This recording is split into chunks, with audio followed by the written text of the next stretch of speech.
Croeso cynnes i'r digwyddiad hwn yng Ngwyl y Gelli eleni sydd wedi ei drefnu ar y cyd gyda Phrifysgol Abertawe.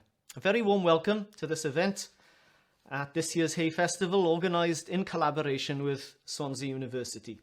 I'm Daniel Williams. I'm a Professor of English and co-director of CREW, the Centre for Research into the English Literature and Language of Wales.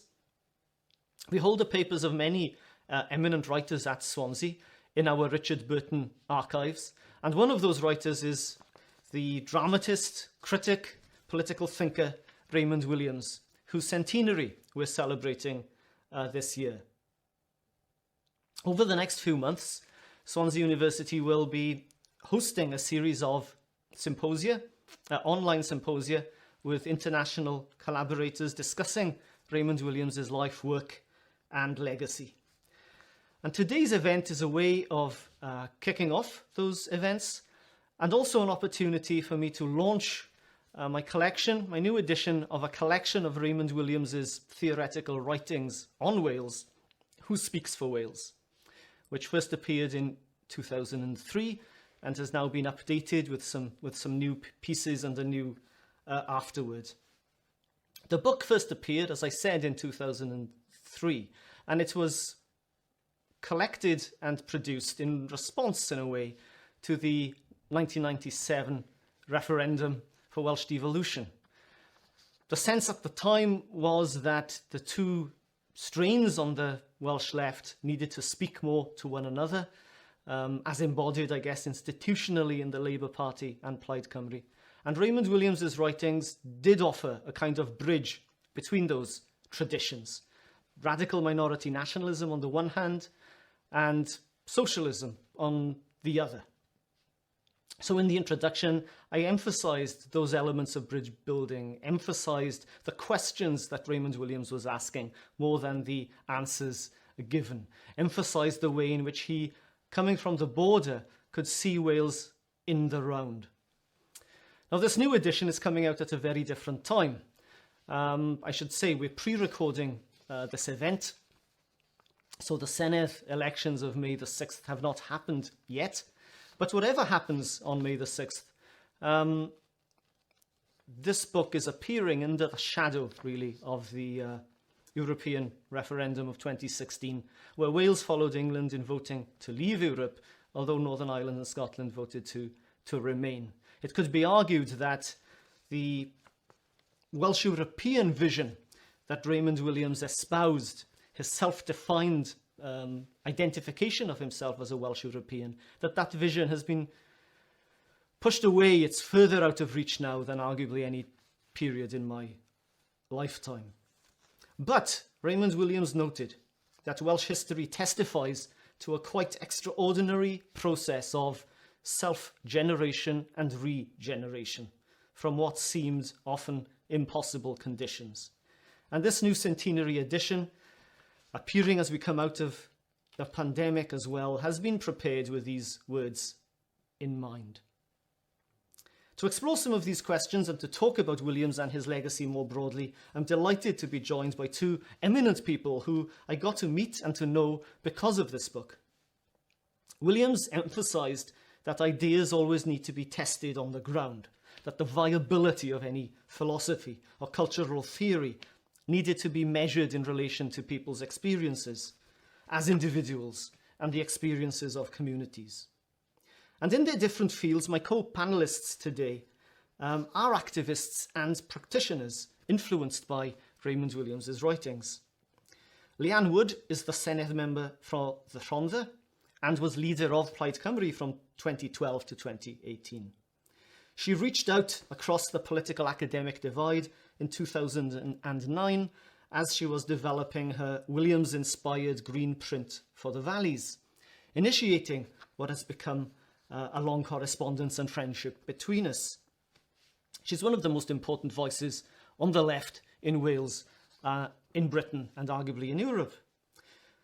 Michael Sheen needs no introduction, but is of course an actor and producer. I won't list his range of performances, but he's widely known, of course, in the popular imagination as playing other people, from Tony Blair to Kenneth Williams, from Brian Clough to David Frost. But he's here today, I'm glad to say, as himself. And over the past decade has become increasingly prominent as an activist, especially in relation to questions of poverty and social inequality. His Raymond Williams Memorial Lecture of 2017 offered a powerful narrative of Welsh history, drawing on the most recent work in Welsh cultural studies and drawing on the resources of Raymond Williams's thinking. So let's talk first about encountering Raymond Williams and what his work means to you. Michael, maybe you can go first. Yes, of course. Thank you very much, Daniel. Funnily enough, I realised that my first encounter with Raymond Williams was actually when I was in school. I thought I came to him very, very late. But it turns out that his book, Drama from Ibsen to Eliot, which I think he wrote in 1953, was one of the sort of set texts that we were taught around, to do with drama. I think at A level, but it might have been even at O level. I'm not entirely sure now. I can't remember. But I remember that book. I remember the cover of it. I remember very little of what was in it, to be honest. But I remember that book. And having gone back and familiarized myself a little bit with that book, I realized how much it went in, really, without me sort of realizing it at the time. But as far as I was aware, consciously at least, my really first encounter with Raymond Williams was through the book that you have put together, Daniel, Who Speaks for Wales. And before I say anything else, I would like to say thank you so much for doing that. Because in a way, in reading Williams and his specific writings on Wales, the Welsh identity and all of that, I realized how much it chimed with me, how much it resonated with me. And it did have a profound effect on me and has done ever since, and I think will continue to do so. And the fact that a writer could speak so much into my heart and in my mind, and really like hit the bullseye for me in so many different ways. And yet, for the chances of me finding his work, I would never really have come across it, I don't think. I mean, I was aware of Williams, but it was so off-putting to me seeing these big loaf of bread chunks on the bookshelf, culture and the city and the country, all these kind of like biblical monoliths. There was no, to be honest, I was never going to read them. But for this book, for Who Speaks for Wales, the revelation of it was extraordinary. And if I would never have come across his work, really explored his work, given how much what he's written about Wales, how much it speaks to me, then that's sort of quite scary about the chances of anyone else coming across his work in Wales, So there is such a debt of gratitude, I think, for this being put together in this way.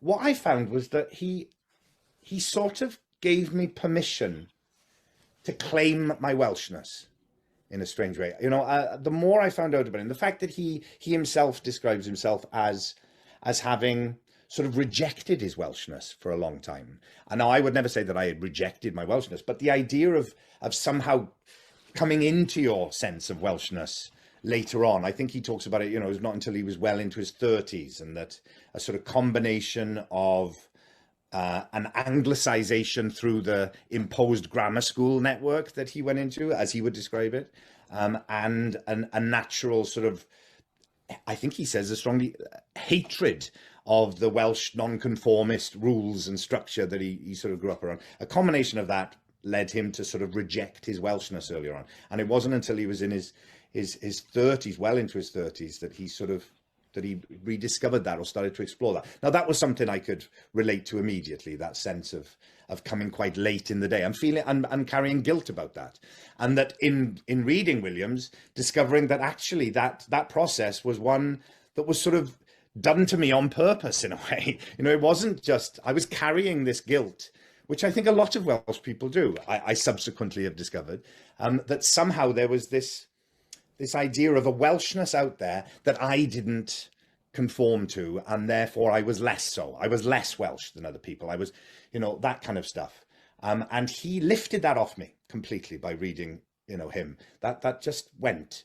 And a doorway opened for me to not only find my own place within whatever Welshness is, but also to continue to explore that and understand why I had felt that in the first place. As an English speaking Welshman, as someone who, like I say, had come quite late in the day to actually having any kind of understanding of what our past was, what our history is, and how that interacts with our present and for the possibilities of the future. And having spent a lot of time outside of Wales because of, the way my career and life had gone, similarly to Williams as well. And I suppose I very much related, even though I come from, I was born in Newport, raised in Port Talbot, so very much in the South Walian tradition, I suppose.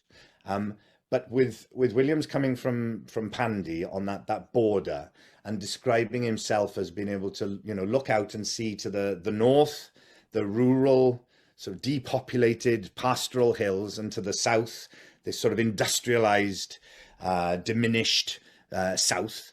And feeling that he was of neither, and that he was very much of this border place, and a sense of, well, then where do I fit into this narrative of, North and South Wales and those traditions and those histories and those identities, and that seeing himself very much as a participant but also an observer at the same time.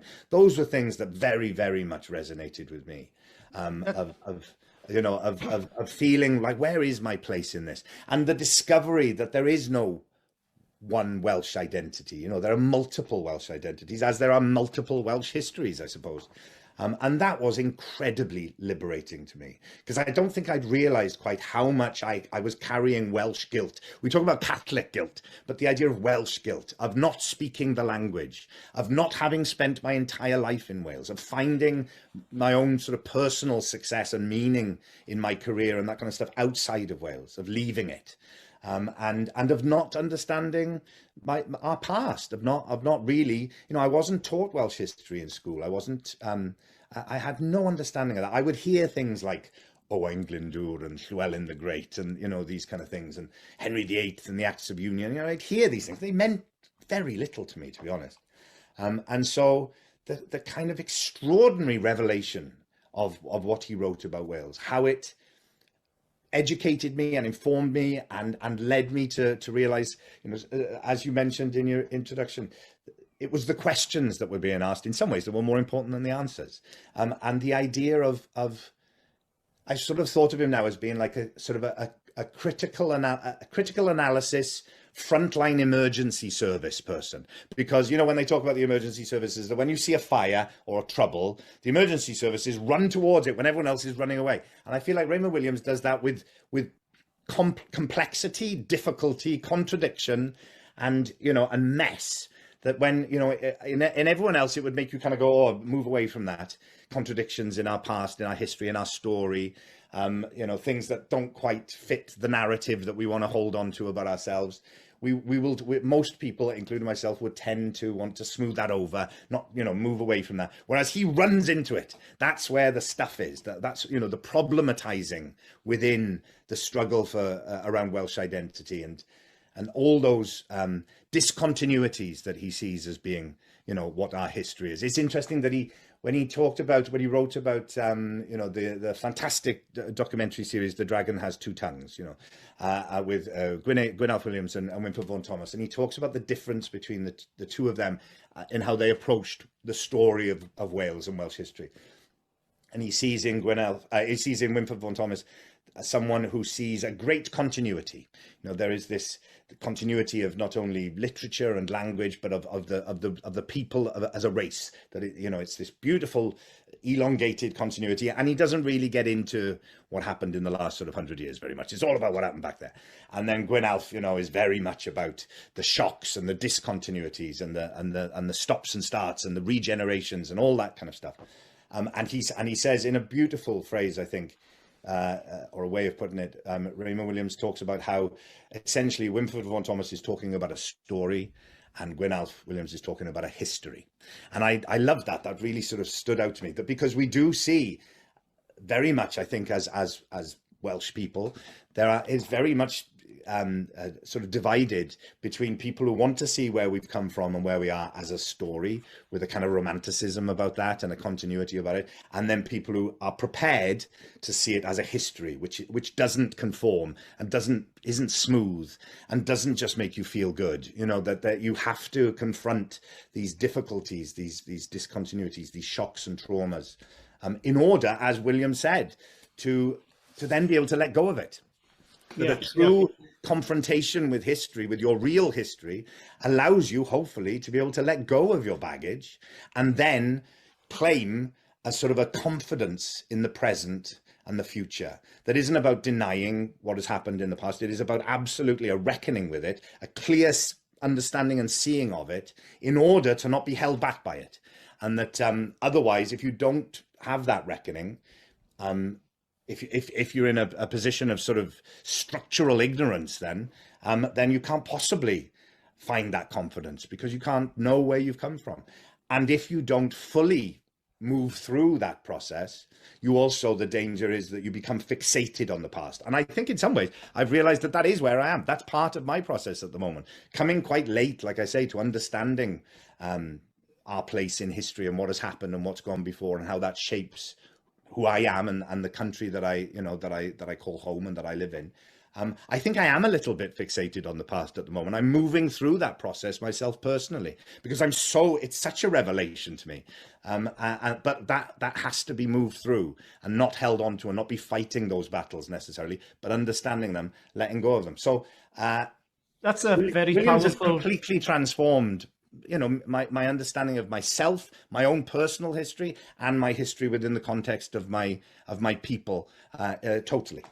That's a powerful statement, a testament almost, Michael. Yeah. Maybe I'll just pick up a few threads there. One, the encounter of Williams in school through drama from Ibsen to Brecht. A lot of people forget that he's actually was a professor of drama, that drama was key to the way he thought.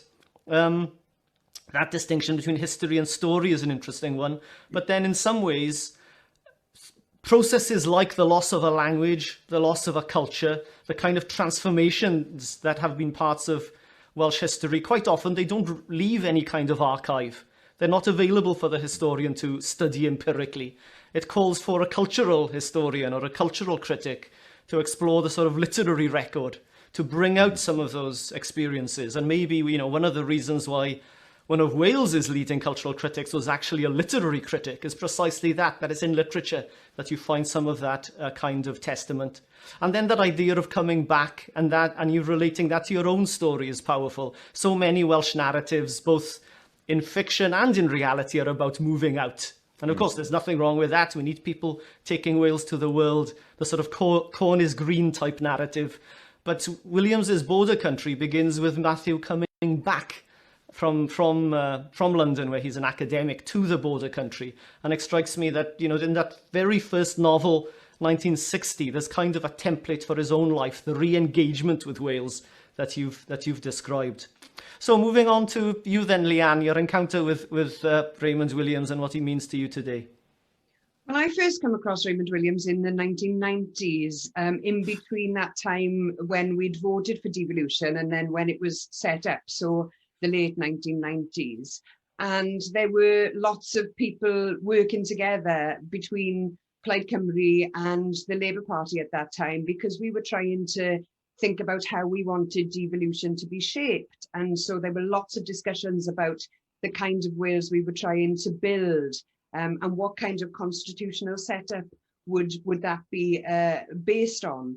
And so Raymond Williams was discussed quite a lot in that context. And quite like Michael, really, there was a lot of talk going on that I didn't really understand. I liked the sound of where it was going. It sounded to me like Raymond Williams was a bridge between working class socialists and Welshness, which was a bridge that I wanted to be walking across. And so I was attracted from that perspective, but it just felt unobtainable in terms of the academia of it all. I just didn't understand the big long texts.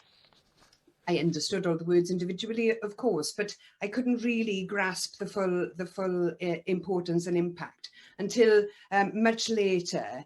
And I went back to Raymond Williams afterwards. I mean, I lost my partner, and Kerry was a massive Raymond Williams fan, and he tried very hard to inspire me with Raymond. And as I said, I wasn't really in the right place at that point. But then after we lost Kerry, I went back to Raymond Williams, and I spent more time and I put more effort, and I really am glad that I did that, because I was able to understand it in a different way.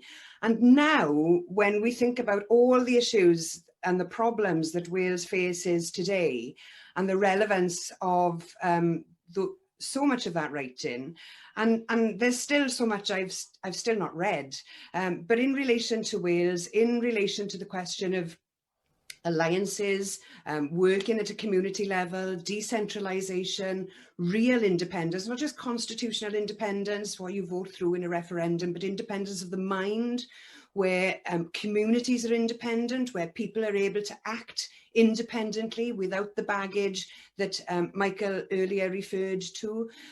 All of this is something that we need to hold on to now, because things are shifting quite rapidly in politics, and you could say tectonic plates are moving, and it's these concepts, I think, that we need to hold on to, and we need to think about that bridge to connect Wales, because there are many issues that could divide us: class, race, language, religion, north, south, whether you were born here, whether you were not born here, whether you speak Welsh, whether you don't. All of those issues could be dividing issues. And for Raymond Williams, he was all about bringing it all together and ensuring that people from different political traditions could work together in order to provide hope for future generations, that this country that we live in can be something really amazing. And I think that we've got so much to apply from that to today's problems. Yeah, thank you, Leanne. I think my discovery was kind of a similar one in the same kind of period, early 1990s, that journey towards the first, the 97, the successful devolution referendum. Raymond Williams speaking in a language that potentially could appeal to a broader left. And one of the striking things about that diversity within Wales that you've both emphasised, and that Raymond Williams emphasises, is that it's not unique to Wales. It's actually a template for all peoples. So his impact on a group of Japanese scholars, for instance, talking about the country and the city and the development of Japan, who will be contributing in the months ahead. His influence on an African-American scholar like Cornel West, who sees aspects of kind of almost religious thought in Raymond Williams's life. He's using his own Welsh formation as a basis for speaking to the world, and that seems so important right now. One of his famous ideas, right, was culture is ordinary, one of his earliest kind of concepts, which is perhaps almost common sense now. But at the time, he's writing against an idea that culture belongs to an elite, the sort of T.S. Eliot model of culture, or in Wales, the Saunders Lewis idea of culture. But he's also writing against an idea that culture should be defined by academics or educated figures and disseminated through education, the kind of liberal Victorian idea. And Raymond is saying culture is what we live. Culture is what we do in our everyday lives. He is never blind to the danger of sort of the right-wing press and the danger of people being corrupted by culture, but he never thinks of mass culture as a corrupting thing. He's always interested in the power that culture has, the way that people can reclaim the power. And he thinks of trade unions, sport, people's everyday activities as a part of culture. It's the beginning, really, of the study of popular culture.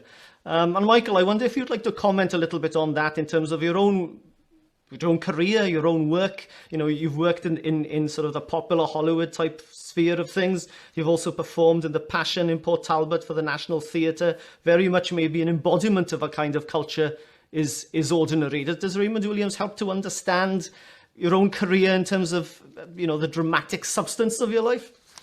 I think so. I mean, one thing that, I mean, it's interesting. In your introduction, you talked about how, you know, how much myself and Leanne have been influenced by Williams in our respective fields, and it is true. Although I've realised that I've been influenced by him sort of retrospectively in a way. So before I even began to have any understanding of his ideas and his thoughts and his writings, I was clearly under the influence of what he was talking about already, because I can see how it resonates back for me, you know, in that backward look that Williams is so good at as well.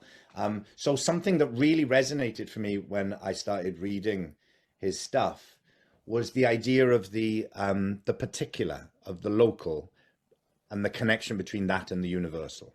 And that really struck me, because I've discovered, I've learned through my life and career, in terms of acting and any kind of, well, anything I've worked on really, that everyone wants you to be as you know, wide ranging in your reach as possible with what you're doing. You know, as an actor, a performer, you want to reach as big an audience as possible. Generally, that tends to be the sort of urge. So to be as universal, these things are talked about. These are universal things, and you must be universal.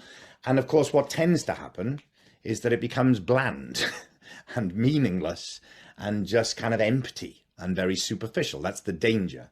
What Williams is talking about, and what I have come to learn myself, is that the more specific you are about the local, about, you know, the context, the immediate context that you are in, your personal experience and the personal experiences of others, the more specific you are, the more chance you have to become universal, that there is a sort of a transcendence sort of thing that happens, a sort of a weird flip, that as you become more and more observant and honest and vulnerable in how you process and try and connect with others about what your experience is, strangely, that seems to open up the possibilities of a truly universal connection, and that it's the very thing that people, you know, the money people or whatever, the suits, tend to be scared of. Oh, no, not Welsh. No one's interested in Welsh, and no one's interested in Port Talbot within Wales. I mean, no one's interested in Wales, let alone Port Talbot, or, you know, that kind of thinking. I'm not saying anyone's ever said that to me, but you know what I mean. No, it has to be universal. It has to be, you can't have someone sounding Welsh, because that immediately alienates everyone else. If you pick this one thing, then that stops other people from, and again, I'm saying Welsh. I'm not saying that people have said that to me, but just, you know what I mean. Yeah. Actually, Michael, there's a piece by Raymond Williams in Dissent, which is the journal of the New York intellectuals in the early 1960s, where he's precisely making that point. He's saying there's a danger in assuming that American norms are universal norms. Exactly. Yeah. And he says, you're interested in New York, I'm more interested in Port Talbot, he says. He chooses Port Talbot. How funny. Yes.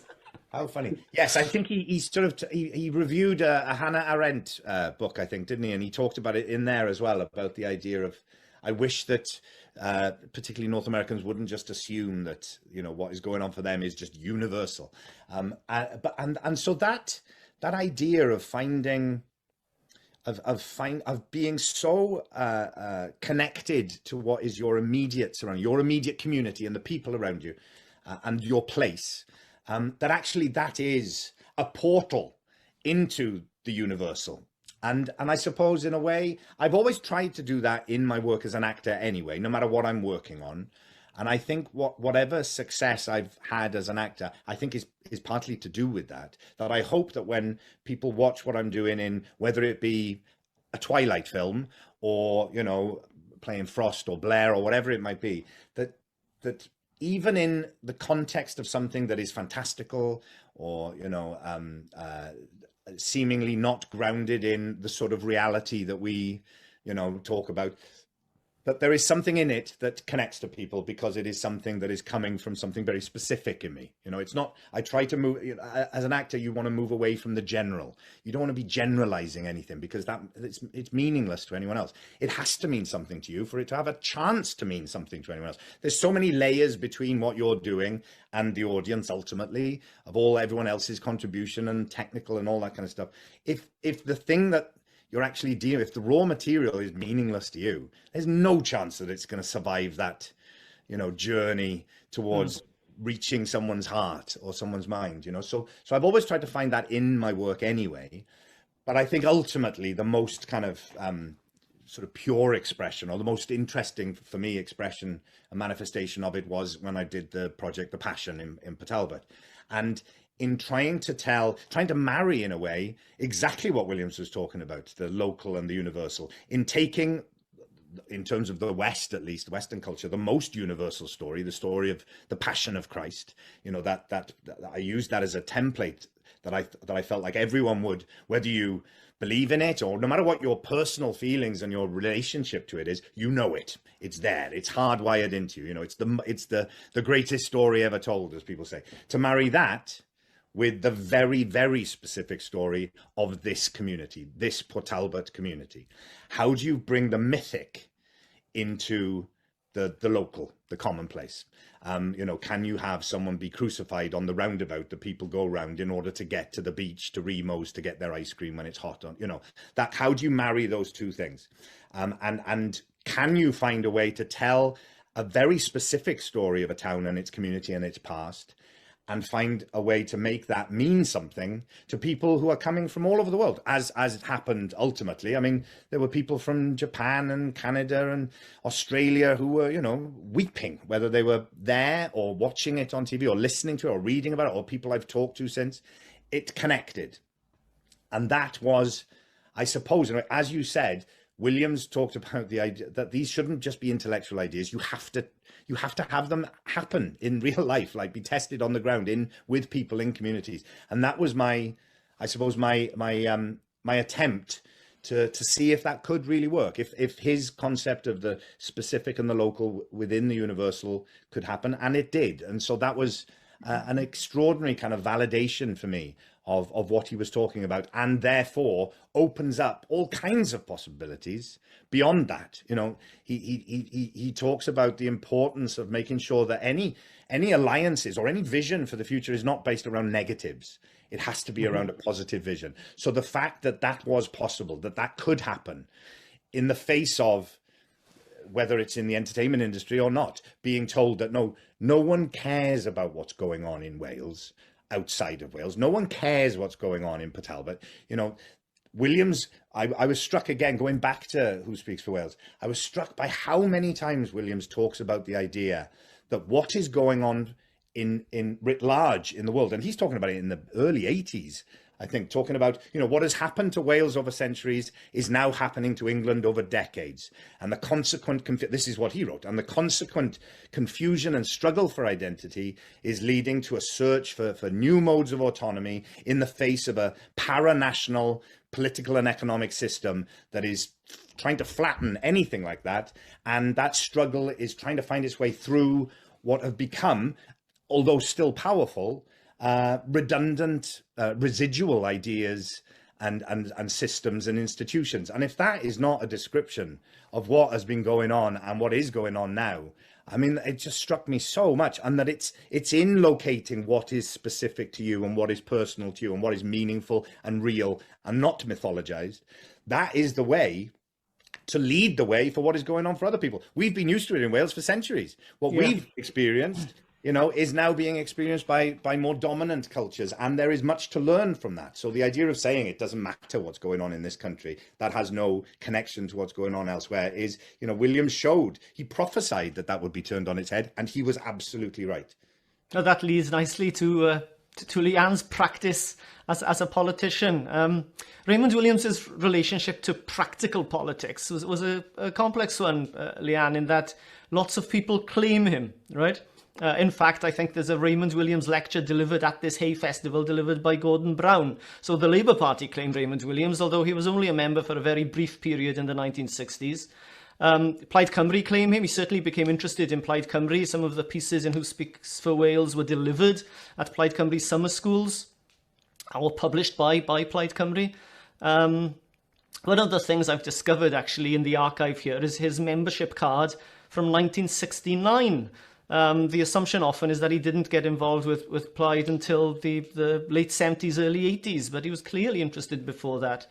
There's also a piece I found at the bottom of a list of sort of fugitive pieces that he's published, and he's trying to arrange them into books. And at the bottom he has, "I'll keep these for a book of Welsh essays." And I found that in 2010, and I thought, Eureka! You know, in the humanities, we don't have Eureka moments, but there's just that feeling of affirmation. But he was never completely comfortable with political parties. He always looking for opportunities to build bridges. Now, at the moment, we're in the middle of a campaign where the divisions are more stark than ever, perhaps. But where do you think, Leanne, you know, do the parties in Wales reflect the real divisions? It might be one way of asking the question. And where are the potentialities for people to work together for solidarities against, in particular, you know, a right that has had the wind in its sails over the past decade? Well, I think Raymond Williams would say that has to be done at a community level. He talked about alliances, but not alliances of leadership, but alliances of people at a practical grassroots level working together to overcome problems in a decentralized way. So I very much, in terms of my practice in politics, I try to work on those positive projects because, again, as Michael referred earlier about the reference to building alliances on the basis of positives as opposed to negatives. We can all march against the war or against privatization or against this or that closing. But what is it that we're for? What is it that we are trying to build and create together? So I've always looked for projects where you can look at a grassroots level, usually projects that don't cost a lot of money because there's never been any money around. But how can you bring different groups of people together to deliver a solution to a problem? And, you know, in the Rhondda, we've recently been running a food share scheme where we take the waste food from supermarkets and an amazing team of volunteers distribute that to people who ask for it. It's a no means tested, no questions asked scheme. And the aim of it is to stop food waste. So the stigma of you know, distributing food to people on a food poverty basis is one step removed from the sort of marketing of the project, if you like. But it's the idea is bringing together different people. There's people who are involved in churches, in different voluntary organisations, political parties. And they are, you know, we have been working with Plaid Cymru members, with Labour Party members at that level. So I think that's the way to go.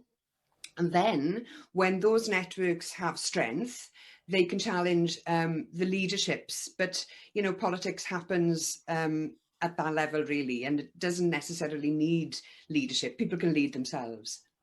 The gap between party politics and actual communities seems to have widened really since Raymond's death in the late 80s. It's kind of a pattern maybe of post-war social development in a way, and you've occupied these two worlds.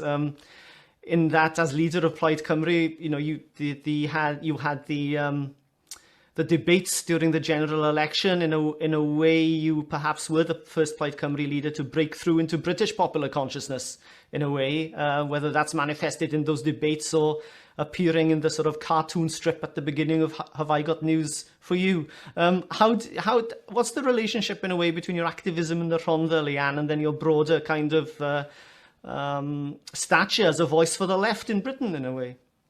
Well, we took a deliberate decision and a strategic decision to try to break through at a UK level because we recognised that the media in Wales was pretty weak.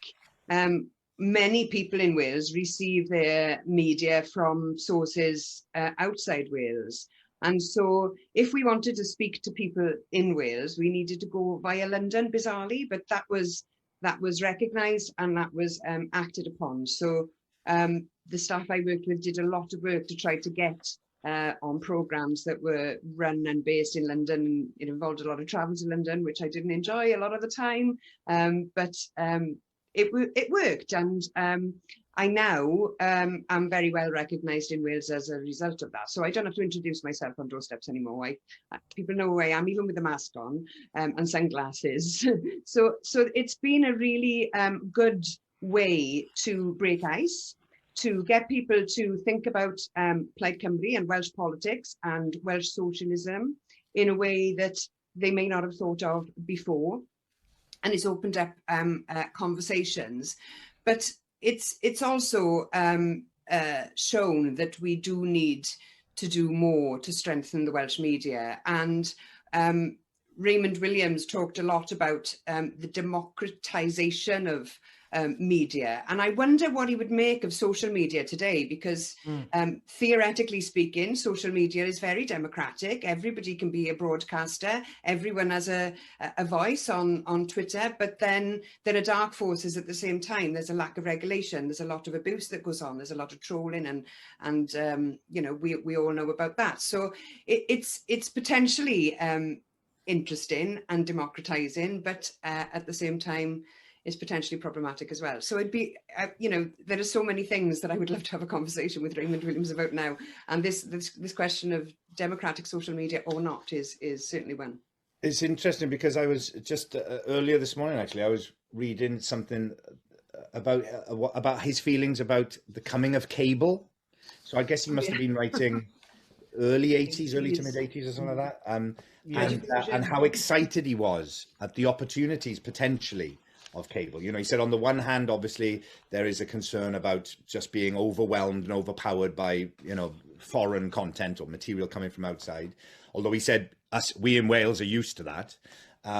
But the excitement of the opportunities of suddenly mass media not interested necessarily in large audiences, looking for small audiences, niche audiences, and the idea of a multi-channel network where, you know, the values and the ideas and, you know, that he was interested in could get expression and could connect up with other things. It was sort of both. It's sort of inspiring to read that, but also in some ways, you know, quite depressing. Yeah, well, we haven't mentioned the pandemic at all, but Raymond was always interested in the way in which new situations called for new reactions and resulted in new forms of political activism, new forms of expression in the arts. Thinking, Michael, of Staged with David Tennant, which you've been running as a sort of dramatic Zoom conversation, is an example, right, of a new kind of art developing from this moment. Do you see things like that continuing? I mean, is there going to be an artistic legacy of this pandemic period? Well, I think, I mean, in a way, it's an expression of the enforced innovation, you know, that has come out of the pandemic more generally, isn't it? So, you know, in terms of what the area that I have been working in, it came out as staged and, you know, filming something in my kitchen. I'm only not down there now because the baby's having a lunch, so I'm not allowed to be in the kitchen. Otherwise, I'd be coming for you live from the set of Stage. But that idea of having to adapt to new circumstances and draw on, again, that being local, that being specific, that being particular kind of thing. So going here is the reality of the context I'm in, even though Staged is a version of reality, it's not our actual reality. But being innovative and trying to connect in that way. But that is one manifestation of a much more general thing. And, you know, Leanne will be able to tell you far more about this, about what's been going on in the communities that she represents. But just that combination of a set of values where you go, if someone is suffering over there, I want to help them. If someone in my context, in my place is finding it difficult, then we help. We do what we can. We give what we can. And we connect up, and we, you know, and the difficulties of that during a pandemic where you're not physically allowed to connect up in the same way, you have to innovate around that. And the innovation that I've seen in the community here, and like I say, Leanne, I'm sure you can talk about this a lot more, but it is extraordinary. And I think Williams, my sense is that he would see this period of time, obviously as a terrible, dark, tragic time in many, many ways, in most ways.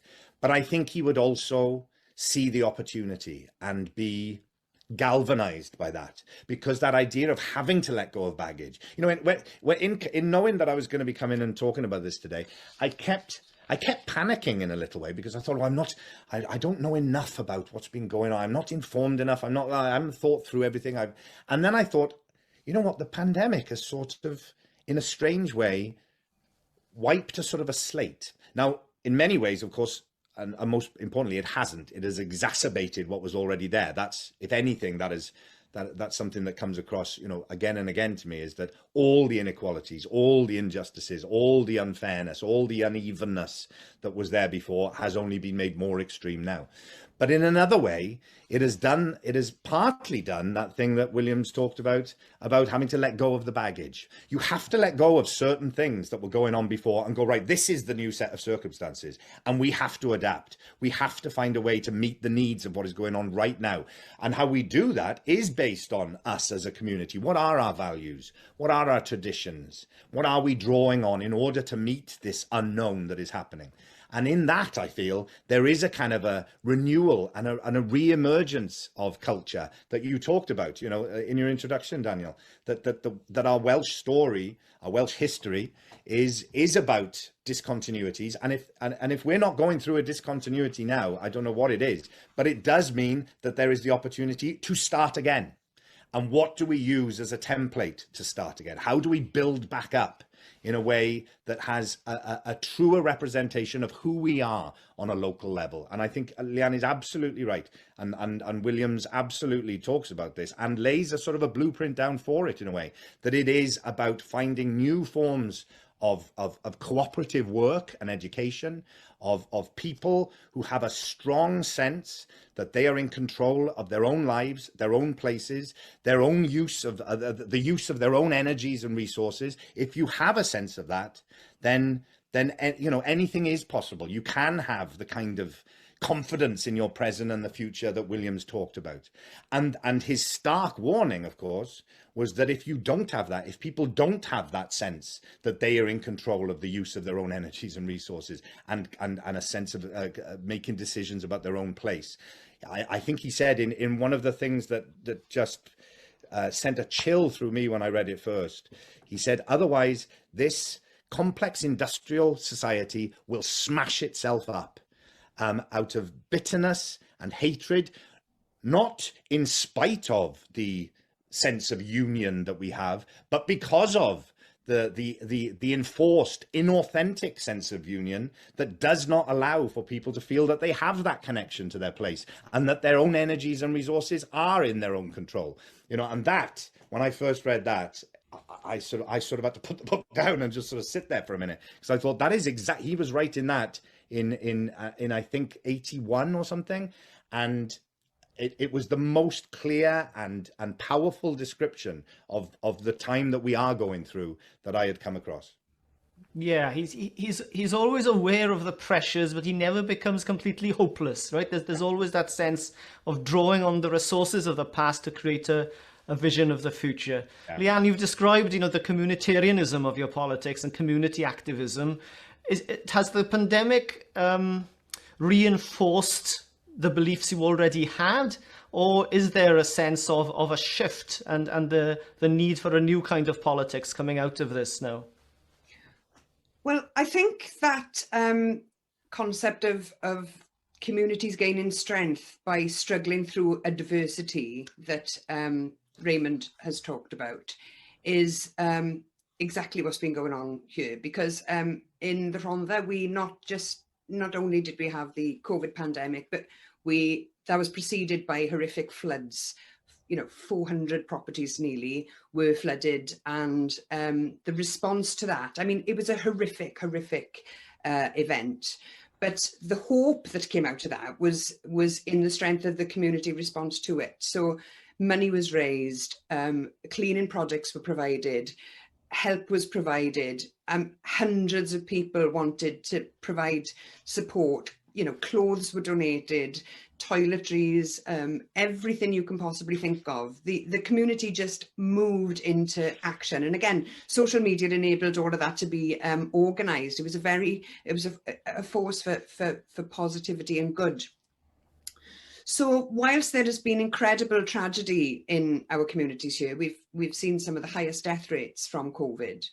We've also seen some of the highest levels of community activity. Right at the very beginning of the pandemic, I realised after years of austerity, the support systems simply weren't in place for people who may not be able to go shopping, who may not be able to leave their houses for months. So myself and a group of us as Plaid Cymru councillors as well put together a network of community organisers. So 600 people signed up in the end to organise just in their street, to check who was in the street who needed regular shopping, prescription collections, collect their phone numbers so that it could be done on a minimum contact basis.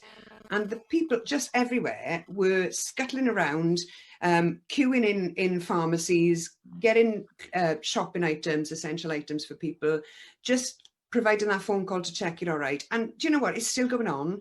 There are still people I'm meeting today who tell me that they're receiving a regular call off the person who was set up to be their street volunteer. So it fills me with so much hope for what's possible, because those are strengths that can be built on. They're not things that can be bought or paid for.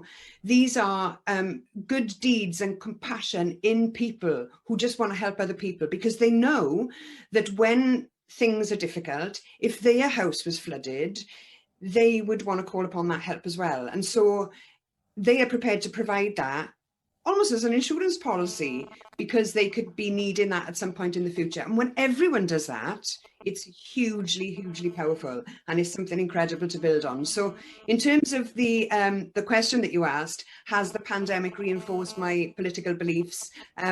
Yes, it has, because I've always believed in the power of people in communities and the strength from community spirit. And this has just reinforced what I've always believed to be possible.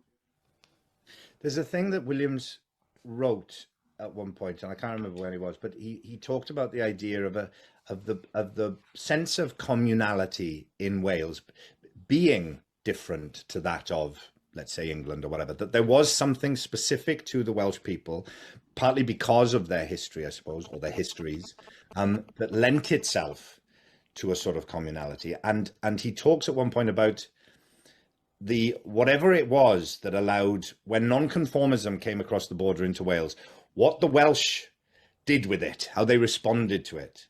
The same with trade unionism, that there was, he talks about a longing and a readiness and a sort of potentiality, a sense of possibility within Welsh people, that when an idea like nonconformism or trade unionism comes along that they connect to, they kind of, do it at an accelerated rate. Yeah, there's a sort of like extraordinary turbo boost version of it.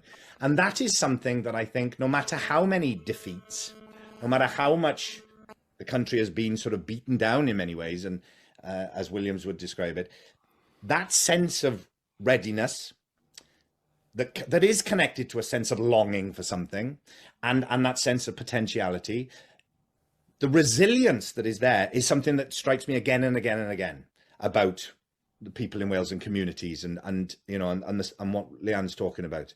I mean, the fact that on the first day of the 20th century, on the Western Mail, and you have this in the book, the Western Mail talks about the Rhondda Valley on the first day of the 20th century, and says a mere 100 years ago, no one would have thought that this sleepy, sort of, ignored little area would become the most vibrant, powerful, meaningful community, not only in Wales, but possibly in the world. To read that, and then to know the story of the Rhondda Valley since that, those people have to be resilient, don't they? They have to, I mean, the fact that they are ready to spring into action in the way that Leanne describes during this period of time, having gone through so many shocks and traumas and discontinuities, as William describes, I think does speak to what Williams describes as that inherent thing that is different. It is different. It's not the same as what's going on in England or even Scotland or Ireland in this union. The Welsh have a particular history. They've gone through particular things, and that has led to a legacy that one of the most positive things about it is this sense of like ready to renew, ready to regenerate. And if the structure that they're able to do that within allows them to fully, engage in that in a way that's meaningful to them and each place that they come from, then there is no stopping what we can do. I really do think that. Well, that is a powerful articulation of a politics of hope, Michael. Let me just thank you both very warmly for joining me today. Raymond's emphasis on community, on rootedness as the basis for global change, I think has been very strongly communicated. He talks of militant particularism, where a particular movement, be it Black Lives Matter, be it the Welsh language campaign, be it civil rights in Ulster, he draws these lines together, arguing that you can have a particular movement for change based on the particular experience of a people that nevertheless is the basis for a much wider kind of social change, the particular and the universal that you talked about, Michael, and that Leanne embodies in a sense in her political activism. So thank you both. Who Speaks for Wales has just been released by the University of Wales Press. Can I encourage you to buy it as a final sort of plug? Thank you for joining us, and thank you, Leanne and Michael, for joining me this afternoon.